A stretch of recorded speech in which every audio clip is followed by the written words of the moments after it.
The San Francisco Giants do it. They actually go out and sign an outfielder, a center fielder, Harrison Bader. We've been talking about it, and they finally go out and do it. Let's break it all down right here on Locked On Giants.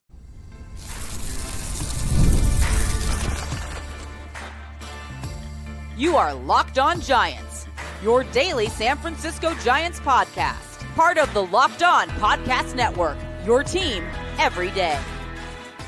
I'm Alan Stiles. Welcome to Locked On Giants, part of the Locked On Podcast Network. Now, thanks to you, the #1 sports podcast network. On the show, we provide daily episodes Monday through Friday, talking about the San Francisco Giants in a way that combines passion, analytics with the eye test, and a little bit of fun. I'm from the Bay Area, but I live in Sacramento now, and I host a show on Sacktown Sports 1140, as well as emceeing Sacramento Rivercast games. All in all, I'm lucky enough to cover a team I've been a fan of all my life. Today, we are discussing the huge move that the Giants made to improve their outfield, signing Harrison Bader, a look back on the moves that they've made this summer so far, and whether or not they look a little bit different now that they have added another guy into the mix. And we have another look at Keith Law's top 100 prospects and where some of the Giants fall in that category. Today's episode is brought to you by FanDuel. It's the last call for football on FanDuel. If you're a new customer, bet just $5 and get $200 in bonus bets if you win. So, with all of the conversations that we've had time and time again, Alan, when are they going to do something? Alan, when are they going to make a move? Alan, what's going on with this offseason? The Giants come through and they sign one Harrison Bader. This is a name that we have talked about a good bit on this show. Just seemed like a good fit as we discuss Jung-Hoo Lee and the possible move to right field. Feels like that might be the case. Harrison Bader last season and really throughout his career has always kind of netted out as a top 10 outfielder from a defensive standpoint. And that's something that the Giants really, really needed as they struggled defensively out there at Oracle Park or wherever the heck they were playing. So that is a huge get for the Giants. It's a 2-year deal. We have this from MLB trade rumors. Bader is guaranteed $20.5 million. According to John Heyman of the New York Post, he can earn an extra $250K worth of incentives each season. The Giants and free agent outfielder Harrison Bader are in agreement on a 2-year deal. That's from Ken Rosenthal of The Athletic. The deal between San Francisco and Bader, a client of Vayner Sports, is still pending completion of a physical. I know that tends to scare us as well, but we're just going to ignore that for now. Bader, 31, has been a free agent for 3 consecutive off seasons now, but lands a multi-year deal that's previously eluded him. He signed 1-year deals with the Mets and Twins, respectively, over the past 2 winters. Bader turned a career-best performance in Minnesota and was red hot for the Phillies down the stretch after joining them in a deadline swap, and the market has rewarded that strong 2025 performance. In 501 plate appearances between Minnesota and Philly last year, Bader slashed .277, .347, .449 with 17 dingers, 24 doubles, a triple, and 11 steals, okay? His 7.8% walk rate was the second best he's posted in a 162-game season, though 2025's bloated 27.1 strikeout rate was also his worst full season mark since 2019. Much of Bader's success can be attributed to an increase in playing time and a hefty .359 average on balls in play, but it bears mentioning that his 10.2% barrel rate and 40.3% hard hit rate were personal bests in a full big league season. So really what a lot of people are saying is that what he did last season isn't who Harrison Bader has been at the plate. So we can get very excited and, hey, maybe he's figured some things out. But the reality is he's never really hit like this in his career. So people are a bit wary that he will be able to do that again. So for his career, he's at .247 as far as his batting average. He's at .313 as far as his on-base percentage. He was at .347 last season. .401 for slugging. He had .449 last season. .796 OPS last season to .714 for his career. He has 88 home runs total, and he had 17 last season. So he was just feeling good, man. He was feeling good, and the hope is that he'll continue to feel good as he joins the Giants. So with the Mets in 2024, yeah, he had 236, 284, 373. His OPS was a 6.57. And as far as home runs, he had 12 home runs. So before that, he hadn't had double-digit home runs since a while ago, okay? Since 2021, when he had 16 for the Cardinals. So that was when he was 27 years old. So kind of got on a little cold streak there. Then in 2024, he hit 12. And then last season, he hit that 17 mark. So, yeah, a lot of people are saying, hey, if this is who you're excited to have defensively, then that's real. But offensively, maybe not get too excited with what he's going to be able to do. But we do understand that what he can do defensively is really where he's going to kind of butter his bread. Bader has played 5,925 innings of center field defense in his career and has been credited with a gaudy 51 defensive runs saved and 67 outs above average. He played more left field than center in Minnesota, largely because of Byron Buxton, and notched positive marks in 496 frames. Overall, Bader has played 6,799 innings in the outfield in the majors dating back to 2017. In that time, only 4 outfielders, Mookie Betts, Kevin Kiermaier, Dalton Varsho, Michael Taylor, have bested his defensive runs saved. With Bader turning 32 in June, it's fair to at least wonder whether he'll begin to slow down over the next 2 seasons. However, there's no reason to think that'll be the case, at least based on recent history. This past season's average sprint speed of 28.8 feet per second was actually an improvement over Bader's 2024 mark at 28.2, right in line with his 2023 mark. He's no longer covering the flat-out elite 30 feet per second he did earlier in his career, but Bader's 2025 sprint speed still landed in the 85th percentile of all big league position players. He's a clear plus runner. It's a near certainty that Bader will take that plus speed to Oracle Park as the Giants' new center fielder. Jung-Hoo Lee handled both of the center field work in San Francisco this past offseason, but ranked as one of the worst defenders in the game. Lee's arm strength sat in the 91st percentile of big league outfielders per StatCast, but his range was near the bottom of the scale. Lee should have the arm to move to right field, where his lack of range will be better suited. Even if Bader's bat regresses and checks in a bit shy of average, the defensive upgrade alone will be enormous for the Giants. It's from Steve Adams of MLB Trade Rumors. And we did it, folks, right? We did it.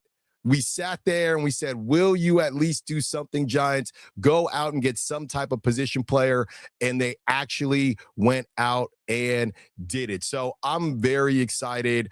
There are a lot of people chiming in, of course, on the acquisition. This is from Alex Pavlovich. Sources confirm the Giants have that 2-year deal.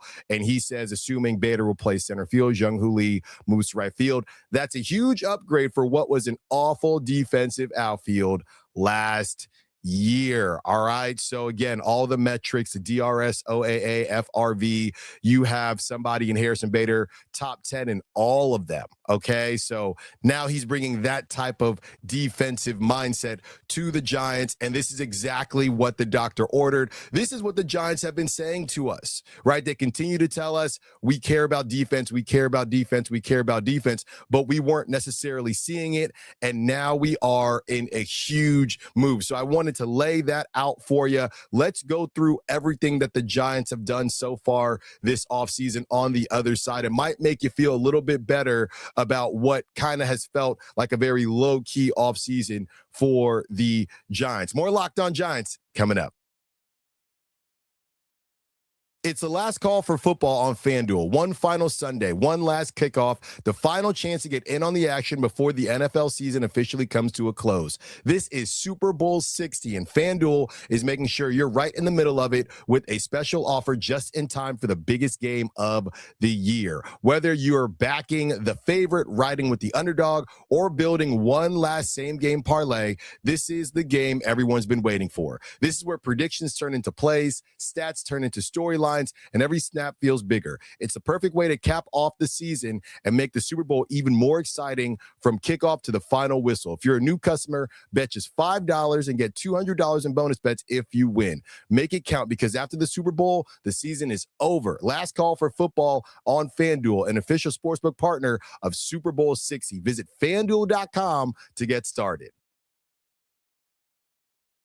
Thank you for making Locked On Giants your first listen of the day, and thank you for making Locked On the #1 sports podcast network. You already live your team every day. Now take it up a level and go ad-free. Join the Everydayer Club today and get Locked On Giants with no interruptions, members-only Discord access, and more, all for just $5 a month or $50 a year. Go to Locked On sfgiants on supercast.com or check the link in the show notes to learn more. If you're a true diehard Giants fan, the Everydayer All Access tier is built for you. You'll get one-on-one text access with me, all access episodes, an exclusive newsletter, and a 15% discount to the Locked On merch store. Head to Locked On sfgiants on supercast.com to join the Everydayer Club and unlock all access. You can also find the link in the show notes.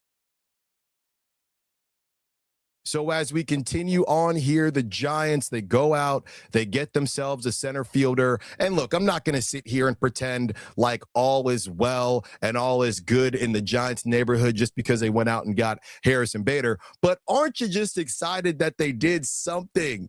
They did something when it comes to the position players. We know that they've added a couple pitchers, but all these position players that they've been adding, the Joey Wiemers, the Deans, and they come and they go, and you got Marco Luciano on his 7th team anyway. What were we waiting for the Giants to do? Something just like this. And, you know, it's, to me, showing that the Giants, they do have at least some level of self-awareness, and they do know that they have to make moves in order to compete in the NL West. Now, does this make the Giants the favorite in the NL West? Absolutely not. I don't even know if it makes them the second best team in the NL West, but you had to start somewhere, and they started by grabbing a center fielder coming off probably his best offensive season of his career, and somebody that we know the Giants are going to be able to use and utilize in that outfield. So at this point in time, I do think it's a good opportunity to look back at what the Giants have done so far and, you know, kind of think to yourself, hey, does that make them feel any better, or does that make you as a fan feel any better about what they've done so far? So you look back at who the Giants have signed, and look, let's start here. Obviously, he's not a player, but Tony Vitello, I don't know if he's an upgrade from Bob Melvin, but the Giants seem really high on him, and we think that he's going to eventually make the juice worth the squeeze as far as the managers are concerned. So you get Tony Vitello and his new staff. Obviously, you get Adrian Houser, Tyler Mahle, 2 guys to kind of shore up that rotation. You got Sam Hentges, okay, and Jason Foley, who won't be back until the midseason, but you had Jason Foley as well, who will be a power pitcher when you do get him back. Now you get Harrison Bader added to that outfield, and they still might not be done. You know, you could still go out and go get a Framber Valdez. I don't know that they're going to do that, but you could, right? It's not necessarily a foregone conclusion that they're not. So you can still do things like this that could put you in a position to at least mess around and be that wild card and see what can happen. I mean, the reality is this. We know that the lockout is probably on its way, but the Dodgers, time and time again, they did play with their food a little bit, and there were opportunities for the Blue Jays to win this whole thing. And I don't know how we look at this season if the Dodgers didn't win the whole thing. So obviously the Giants aren't going to move up the rankings as far as the Vegas odds to win the World Series, but this is just something that they had to do. And now you look at what they've done this offseason, and the question becomes, okay, can you really double up here and finally put yourself in a position where Giants fans can at least feel like, hey, we got a chance, right? We got to look at this. So that outfield is much better. So now you have Harrison Bader in center. You get Jung-Hoo Lee in right. You obviously have Elliot Ramos in left field. I don't necessarily know what this does for Drew Gilbert and Luis Matos. I think we're going to learn more about that pretty soon here as pitchers and catchers are going to be reporting. It feels like tomorrow, but very, very soon. So you have them kind of finding their way, and they're going to get their spots. Don't get me wrong. They're going to get some opportunities at some point, but you had to upgrade. You know, both those guys, they had opportunities last season and they weren't able to kind of lock down the spot. So the Giants have to look elsewhere. And Harrison Bader, again, in his 30s, they're still going to get chances. So you look there. Obviously, we know what the infield is working with right now with Matt Chapman at third and Willie Adames at short. The second base conversation, I mean, think about it like this. Think about how much different we could be looking at the Giants if they now go out and get Brandon Donovan.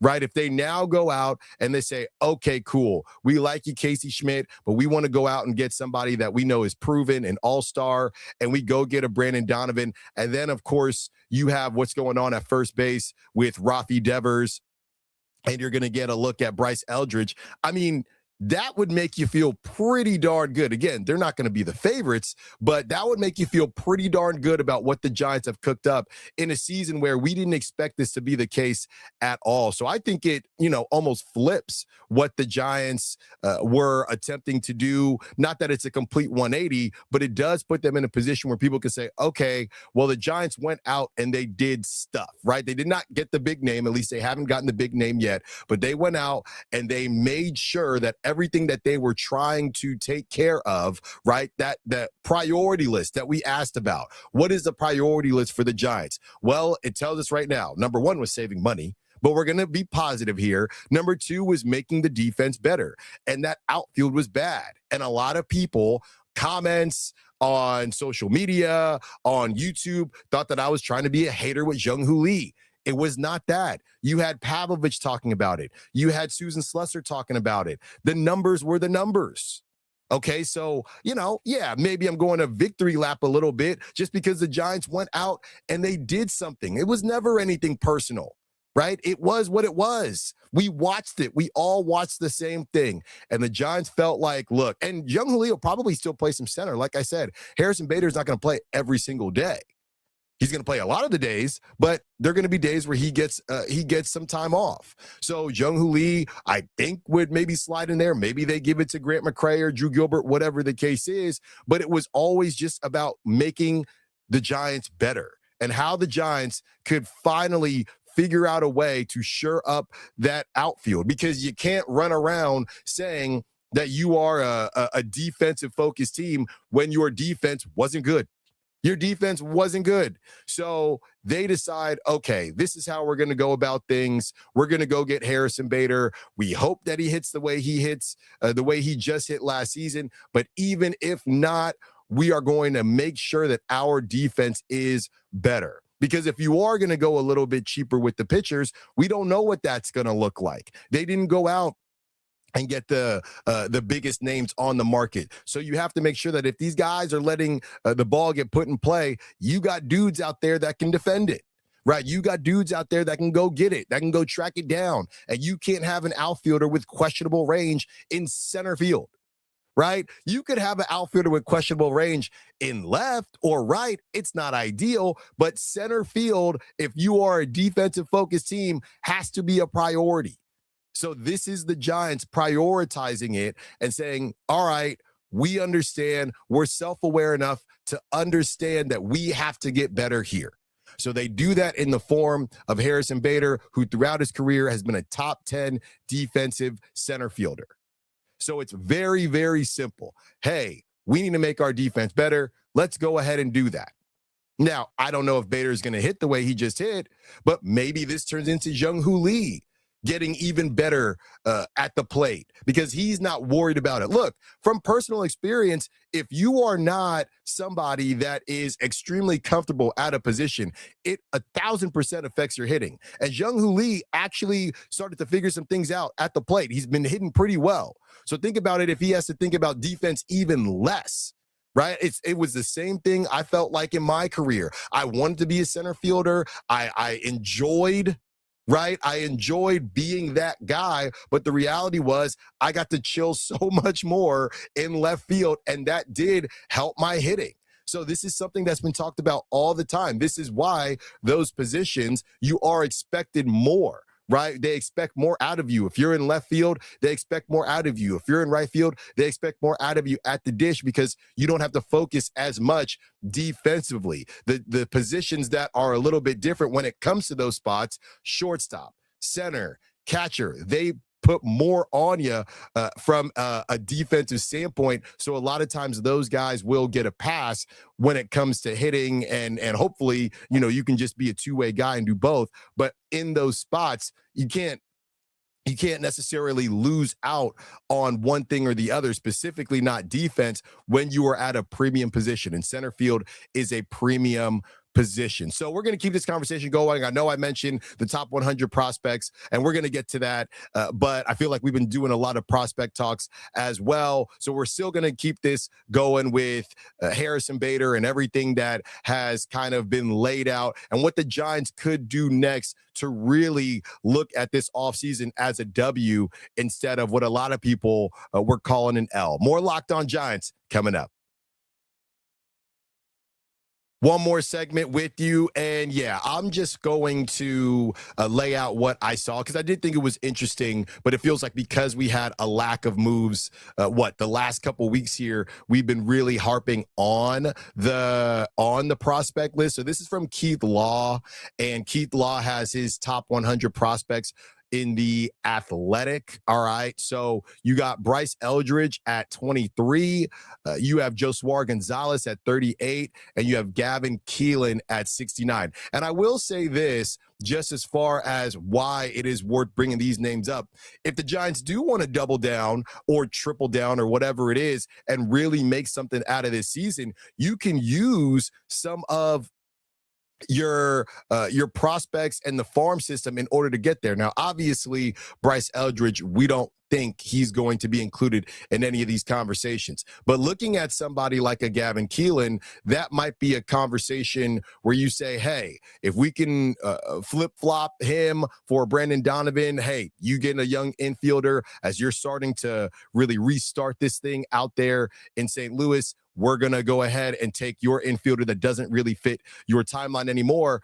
Maybe that could be the direction that the Giants go, depending on what the Cardinals would want back. So there is a reason why a lot of this stuff matters as we continue to work our way through this offseason and some of the moves that the Giants could make. So those are the three guys on the top 100 prospect list. And it feels like a decent amount, right? It feels like you are a team that can use some of, or an organization that can use some of those names in order to get you where you want to go. And a lot of these teams that we've seen time and time again, I'm just checking, and yeah, just a quick control F. I see 1 out of 21. So it looks like the Dodgers here, they have somebody at number 9, somebody at number 20, just for comparison here, someone at 36. So that's 3 already. All right. 4, I see number 4, 5. Let's see here, 6. Hopefully that's it. Hold on. 7. So they have 7. So the Dodgers have 7 and the Giants have 3. And the Dodgers, they're kind of known for this. They're known for having this ridiculous farm system, and they use those prospects as well. So we're just still getting started here in the Buster Posey regime. And if you continue to add on and you can get more guys in that top 100, those are the types of pieces that you can move in the future in order to get where you want to go. So, the free agent thing, and that's basically what we read from Grant Brisby this weekend. The free agent thing to me, or over the weekend, to me, it just seems like this is what the Giants are going to do. Max Scherzer, maybe they go out and get him. As far as another position player is concerned, I don't see it. I don't see how the Giants are going to not spend money or not spend a decent amount of money, but then bring in somebody else. The Miguel Andujar thing, I know that's a name I brought up, and I know his defense, He's kind of the anti Harrison Bader, if you will, but he can hit. I don't necessarily see where he now fits. And I know that the Giants want to prioritize defense, and that's a good thing. But I don't know where Miguel Andujar would fit. Luis Arias, his name has been brought up a lot. Another guy who, look, I know some people are trying to say he can play second.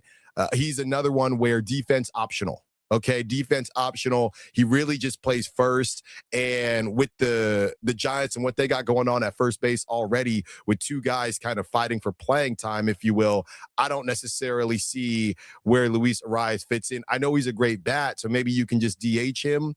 But yeah, that's another guy where I know a lot of people would be excited to see him in a Giants uniform, but the Giants just have too much. I did read one thing, which was, I guess, realistic, very similar to the Dominic Smith type of role. If they don't want to start Bryce Eldridge in the big leagues, then you could bring in Luis. Right? Then you bring in Luis for however many months. When Bryce Eldridge is ready, you make a decision there. But if Bryce Eldridge is starting and he's going to all the fan fests and he's doing all this stuff, if Bryce Eldridge is going to start out with the big league club, I'm just not really sure how you bring in Luis Arias and now they're all fighting for DH and all that. I don't really see where that one would fit. But it's a great day for Giants fans. They go, they get one of their guys, Harrison Bader. It's still a process. And now I would say that they're probably 2 moves away, right? And I don't know if they're going to make a move for second base. What I would say is that you can make that trade for Brandon Donovan. Look, I do like Nico Horner more, but that price tag just got ridiculous. And then you go sign Max Scherzer, and hey, I think you're right there in the mix for a wild card. I don't know that you're winning the NL West, but I don't know that you're not. Right. I don't know that you're not. So I know somebody out there, and I can probably hear you right now. Alan, this is ridiculous. You sound way too excited about signing Harrison Bader. I'm just excited they did something. I'm just excited that they did something, and this is something that they really needed. This is something that they really were looking to add on, and this was a very, very big area of need that they have now fixed in the best way possible, and they get to save some cash too. Harrison Bader, multi-year deal, so we'll see what happens. Thank you for listening to Locked On Giants. Thank you for following Locked On Giants. Be sure to follow me on social media at @Styles Files, Styles with an I. If you never miss an episode, the Everydayer Club is built for you. Get Locked On Giants ad-free, plus members-only Discord access and more. Head to lockedonsfgiants.supercast.com to join the club. For those of you on video, we send you to the first ever 24/7 national Locked On Podcast Network YouTube channel. On audio, make sure you make your second listen Locked On MLB. We will talk to you tomorrow. Until then, peace.